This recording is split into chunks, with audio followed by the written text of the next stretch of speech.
Bon alors si je vous montre ceci, est-ce que vous savez ce que c'est? Si maintenant, je vous montre ceci, est-ce que... Ah non, ça c'est pour une prochaine vidéo.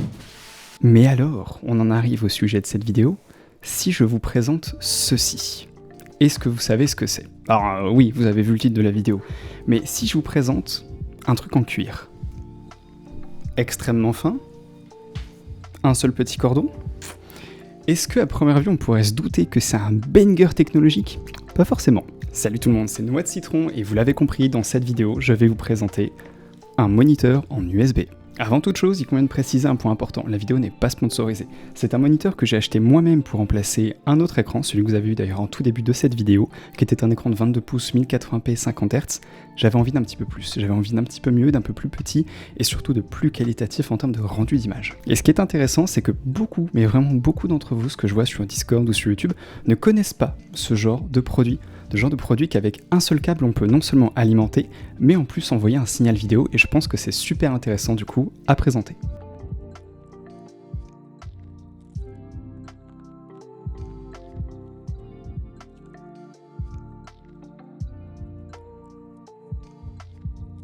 Bon, des écrans de ce genre, il y en a plein sur internet et sur Amazon. Dans mon cas, à titre perso, il y a à peu près 4 ans de mémoire, j'ai mis une vidéo en ligne où je testais un moniteur de chez Wimaxit. C'était un 13 pouces, 1080p, 60 Hz, dalle brillante, très bien. Surtout pour l'époque, il y a 4 ans, il n'y avait pas ce genre de moniteur que j'ai aujourd'hui, que je viens d'acheter. Mais il me suffisait pas, j'avais envie d'un tout petit peu plus, parce que 13 pouces, à l'époque ça me suffisait parfaitement pour afficher en mode portrait à côté de mon écran les caméras de mes potes sur Discord quand on jouait, mais aujourd'hui mes besoins ont évolué. Donc vous en trouverez en IPS, en TN, en OLED, tactile, pas tactile, 15 pouces, 13 pouces, 17 pouces, 18 pouces, ça commence à devenir super intéressant en termes de gamme et de produits disponibles sur le marché. Mais du coup, pour qui est intéressant ce genre de produit? Eh ben j'ai envie de vous dire un peu tout le monde en fait. Et c'est là que c'est intéressant, c'est que ce genre de produit va concerner tout un panel d'utilisateurs différents. On va avoir le joueur itinérant, celui qui a un ordinateur portable gaming, ça a été mon cas, pendant 4 années d'internat, j'avais un PC portable de 17 pouces, mais si j'avais eu un 15 pouces, j'aurais été très content de pouvoir y brancher dessus un écran USB de 17 pouces parce que vous l'avez vu. Regardez l'épaisseur qu'il fait, je vais même enlever la pochette. Regardez l'épaisseur qu'il a. Le câble USB fait quasiment l'épaisseur de l'écran.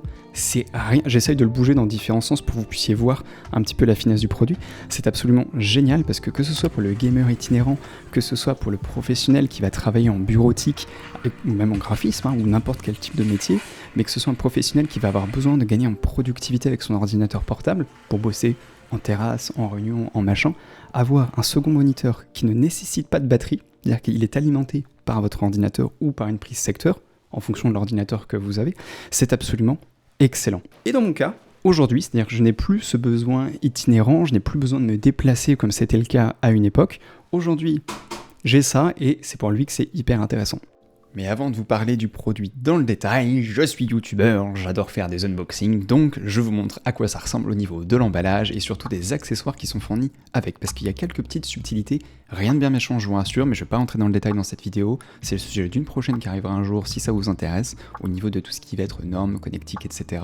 Mais on va avoir là-dedans un chargeur 20 watts, celui que vous avez sous les yeux, qui est en USB type C, vous pouvez en utiliser d'autres, mais au moins il y a un chargeur de 20 watts qui est fourni avec.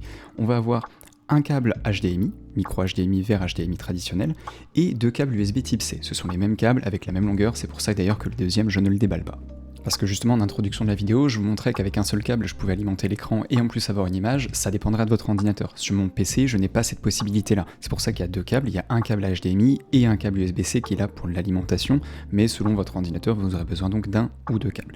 On va mettre ça de côté et on va ensuite passer au produit avec cette fois la petite cover en cuir qui est vraiment pas mal. Il y a un système un peu aimant à l'arrière qui permet de la tenir, alors attention, ça reste un aimant relativement léger, mais suffisant en tout cas pour tenir le produit, pour le mettre dans différentes positions, d'un point de vue ergonomie, que ce soit pour jouer à un jeu, regarder un film, etc., ou même bosser, on le voit là. C'est plutôt bien fait, c'est plutôt bien pensé.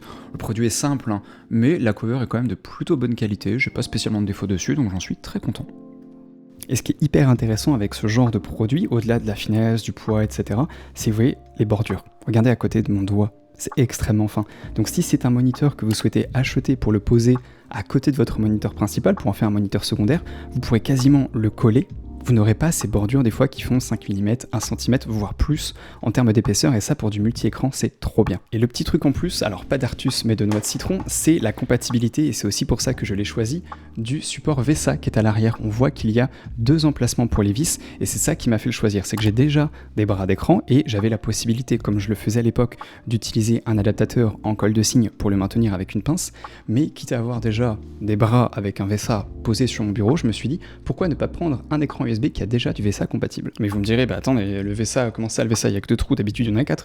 Oui, là-dessus vous avez raison, mais gardez en tête que c'est un écran qui est tellement fin, tellement léger, qu'il n'y a pas besoin de plus de 2 vis pour le maintenir en place, et ça vraiment, j'arrête pas de le balader partout, mais il est hyper léger, ça vraiment c'est trop bien. Oh mais qu'est-ce qu'il est classe quand même. Je sais pas si en rendu vidéo ça rend aussi beau qu'en vrai, mais l'image elle est insane en fait. Il y a surtout un élément extrêmement important sur ce moniteur et qui a fait que j'ai choisi celui-ci et pas un autre, en dehors de la fiche technique que je vous ai présentée en début de vidéo, c'est son DPI. Alors le DPI, pour ceux qui me connaissent, vous m'entendez souvent en parler et souvent râler à ce sujet parce que c'est un truc qui est pas du tout connu. C'est les pixels par pouce. Le DPI c'est pour les dots per inch en anglais, avec mon superbe accent. Le truc c'est que la plupart des écrans sur le marché ont 108, 110 DPI. C'est bien, hein, 108, 110 à une distance d'environ 60-70 cm de son moniteur, c'est ce qu'il faut en termes de pixels pour que ce soit pas trop flou, suffisamment net pour avoir un confort de lecture à peu près correct, mais c'est pas transcendant. Le truc c'est que mon écran de 22 pouces en 1080p, il avait pas 108, 110 dpi, il en avait 100. Et 100, alors oui, 8 dpi, à l'œil, ça se distingue pas forcément, du moins dans ces définitions-là. Mais je sentais quand même, surtout maintenant que j'ai un moniteur 4K qui fait 163 dpi à côté, je sentais que ça me gênait un petit peu. Comme une image vaut mieux que 1000 mots, je vais tout de suite vous montrer quelle est la différence entre du 1080p 22 pouces et du 2560 par 1440 en 17 pouces. Et donc c'est pas évident à montrer en image, puisque entre ce que la caméra voit, ce que je vois, c'est-à-dire ce qu'un œil humain voit, ce qui ensuite est mis dans un logiciel de montage, puis envoyé sur YouTube, puis regarder sur un autre écran qui lui aussi aura un DPI différent, etc. etc. Mais j'ai quand même réussi à prendre quelques photos qui montrent, je pense, relativement bien cette différence entre les DPI. Donc là on est sur le UPerfect, qui a donc 173 dpi. Si je fais quelques zooms, on voit par exemple les petites taches blanches au niveau des joues sur les 2 personnages, on voit qu'on a une délimitation blanche sur, je sais pas, une pinte, une chope, je sais pas trop comment ça s'appelle, je bois pas d'alcool donc voilà. Mais on voit bien qu'on a ces délimitations là, on a le curseur, on a l'heure qui est ici, on a mon petit bonhomme noix de citron qui est ici également, bref, on reste encore quelques instants sur cette image, mais ça vous donne un ordre d'idée de ce qu'on a à 173 dpi. Et là, ai-je eu besoin de mettre un effet de transition? Est-ce que vous voyez tout de suite la différence? 173, 100 dpi, 173, 100 dpi. Et je peux le faire longtemps, hein, mais la différence est colossale. Regarde la chope là, on voit même plus le liseré blanc qui est ici. On a juste du bleu, du vert, du rouge qui effectivement font du blanc, mais c'est pas du tout le même rendu. Si je zoome là à fond, on voit qu'on a le bleu, rouge, etc. Mais il faut vraiment zoomer, alors que là on n'a pas besoin de zoomer, on le voit très bien en fait. Et c'est tout, il y a les petits motifs blancs là qu'on voyait au niveau des joues, là qu'on arrive à distinguer. Là encore je rappelle, je suis en macro, hein, donc c'est volontairement exagéré, mais ça montre vraiment extrêmement bien la différence. Même au niveau de l'heure, là on peut compter les pixels sur les doigts de la main, là c'est déjà un petit peu plus fin quand même. La différence est considérable, même l'effet du reflet, juste ici là, sur la lunette, regarde, je dézoome, voilà. C'est comme si là on jouait avec un jeu avec les réglages graphiques au minimum et que là on repassait sur de vrais réglages graphiques. Et ça, cette différence, on la retrouve sur absolument tout. J'ai pris ces exemples-là parce que c'était les plus parlants selon moi, mais j'ai pris plein de photos des différences par exemple entre celle-ci et celle-ci, donc là 173, 100 dpi, 173, 100 dpi. C'est considérable. Et là par exemple on voit bien, on a un carton avec un scotch marron et le petite étiquette blanche. Bah là, j'ai l'impression de jouer à un jeu vidéo rétro en fait.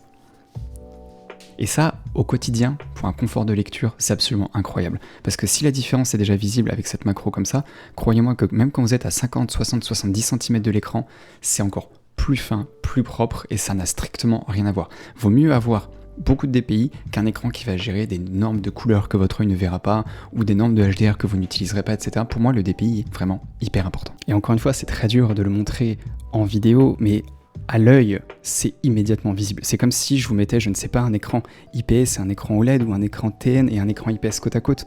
C'est dur des fois à le montrer en vidéo, mais à l'œil, au ressenti, à l'explication, même quelqu'un qui n'y connaît rien voit tout de suite cette différence. Et comme je vous l'expliquais, ce qui est considérable, c'est qu'avec ce moniteur-là, qui a une définition de 2560 par 1440 dans une résolution de 17 pouces, a un DPI de 173. C'est énorme. Pour vous donner un ordre d'idée, quand vous avez un moniteur 4K en 27 pouces, vous avez 163. Donc, au centimètre carré, au pixel par pouce, vous avez plus de pixels là-dessus que sur un écran 4K de 27 pouces. C'est là, même là, je suis collé à l'écran, l'image est ultra clean en vrai. Et c'est ça qui est cool, puisque quel que soit l'usage, sauf si c'est un écran qui ne vous servira que pour des films, et encore à la limite si vous lisez beaucoup de sous-titres et qui sont bien faits, je pense que ça peut quand même vous apporter un petit confort de lecture sympa d'avoir des sous-titres sur un écran de cette qualité-là. En revanche, là où c'est hyper intéressant, surtout dans mon usage, c'est que c'est un écran qui ne me sert que pour du monitoring. Allez, 80% c'est pour afficher Internet, mon Discord, sur lequel je vous réponds quotidiennement d'ailleurs, ou mes mails, ce qui fait que ça ne sera quasiment que du texte, donc que des petits éléments à lire, et c'est hyper agréable de le faire sur un écran qui a un taux de DPI aussi élevé. Parce que du coup, comme je vous le disais, il y a des besoins et des attentes à définir. Moi, mes attentes personnelles, c'était d'avoir une image qui était lisse, qui était nette, qui était propre. Avec 173 DPI, c'est plus de 60% de plus de pixels que ce que j'avais avant, et l'image est nickel. Donc moi, le cahier des charges est rempli. En plus de ça, je passe de 50 à 144 Hz. Alors autant vous dire que j'ai jamais vu Discord aussi fluide et aussi net sur un écran mode portrait, mais pour mon besoin à moi, qui a besoin d'un écran qui consomme très peu, qui ne prend pas de place et qui est plus fin, plus discret, plus performant, c'est nickel. Alors vous me direz, bah ouais, mais enfin 279 €, il est pas si compétitif que ça à côté d'autres moniteurs qu'on peut trouver à côté. Vous avez raison. À ce prix-là, on peut trouver de super écrans en Fast IPS comme le MSI que j'ai testé précédemment en vidéo, mais il est plus gros. Puis votre MSI, s'il n'est pas branché à une prise secteur, bah il marche pas. Puis votre MSI, vous le déplacez pas comme vous voulez non plus. Donc c'est aussi voilà ça à prendre en compte. Quel est l'usage, quel est le besoin, qu'est-ce que vous allez en faire. Voilà, il faut le garder en tête. J'ai pas testé de le brancher sur un smartphone, notamment j'ai pas de smartphone Android, donc je serais très curieux de savoir, est-ce que si on le branche à un smartphone Android, on peut afficher Netflix, YouTube ou des vidéos dessus, ou même les vidéos filmées avec son téléphone. Ça peut être intéressant. Dites-moi en commentaire si vous l'avez déjà fait et que vous avez ce genre de produit chez vous, parce que je pense que ça peut être intéressant pour beaucoup d'entre vous. Donc oui, c'est vrai que le rapport de prix est pas forcément hyper intéressant. On pourrait s'attendre, comme le moniteur est plus petit, à avoir un moniteur beaucoup moins cher qu'un écran standard qu'on peut trouver sur un bureau, comme le MSI dont je parlais, comme le KTC que j'ai présenté et j'en passe, mais vous payez une miniaturisation des composants, vous payez une dalle qui est de bien meilleure qualité, et vous payez surtout ce confort de pouvoir le transporter absolument où vous voulez. Et d'ailleurs, si comme moi vous êtes très attaché au câble management, dans ces cas-là, vous êtes les meilleurs. Pour les autres, vous en faites pas, j'arriverai à vous convaincre un jour. Mais si comme moi vous êtes attaché au câble management, je vais vous présenter 2 petits accessoires dont les liens sont dans la description pour encore augmenter le rendu de cet écran sur votre setup. Alors attention, hein, ce n'est que cosmétique, ça ne va en rien impacter les performances, que ce soit à la hausse ou à la baisse. Mais pour éviter d'avoir ce genre de choses, c'est-à-dire 2 câbles, un HDMI, un USB-C qui pendent un peu vers le haut, tels 2 antennes 5G de vaccin, j'ai préféré acheter des petits accessoires et c'est ce que je vous présente tout de suite. Ils sont pas très chers, ils sont hyper intéressants et le premier, c'est un accessoire coudé qui va du micro HDMI vers de l'HDMI. Comme ça, je branche mon câble HDMI qui est en plus déjà coudé, comme ceci, et le micro HDMI ira ensuite du côté de l'écran. Pour l'USB-C, c'est pareil. Alors, il y a même moyen de faire encore un peu différemment, mais j'ai acheté un petit adaptateur d'angle à 90 degrés qui en plus prend du 40 Gbps par seconde. Je me suis dit comme ça, si un jour j'ai besoin, je prends un truc qui est ultra certes démesuré pour cet écran, mais qui est entre guillemets future-proof parce qu'il sera extrêmement performant. Et là, voilà, vous voyez tout de suite la différence de rendu, plutôt qu'avoir les 2 câbles qui se baladent en haut de l'écran, je trouve ça beaucoup plus propre. Donc il est certain qu'avec un câble USB-C déjà coudé, ça aurait été encore plus propre au niveau du rendu, mais déjà la différence entre avant avec les 2 fils qui se baladent vers le haut et maintenant est flagrante. C'était cool, hein. Bon, je suppose que vous aurez sûrement beaucoup de questions sur les compatibilités, sur les performances, sur les gammes qui existent, parce que comme je vous disais, il y a plein de tailles différentes, il y a plein de technologies de dalle qui existent, il y a du tactile, du pas tactile, bref, il y a plein de trucs. Donc si vous avez des questions, l'espace commentaire est là. Je vous recommande plutôt le Discord. C'est beaucoup plus facile pour échanger sur la durée, pour avoir des conversations, pour s'envoyer des liens, etc. En revanche, c'est vrai que les commentaires sur cette vidéo vont aider au référencement, à la viabilité de la chaîne, etc. Donc je vous remercie si vous laissez un petit message, mais c'est vrai que s'il y a des conversations qui sont en attente de votre côté, plutôt Discord. On va s'arrêter là, je vous remercie d'avoir regardé cette vidéo, et moi je vous dis à très bientôt. Salut tout le monde.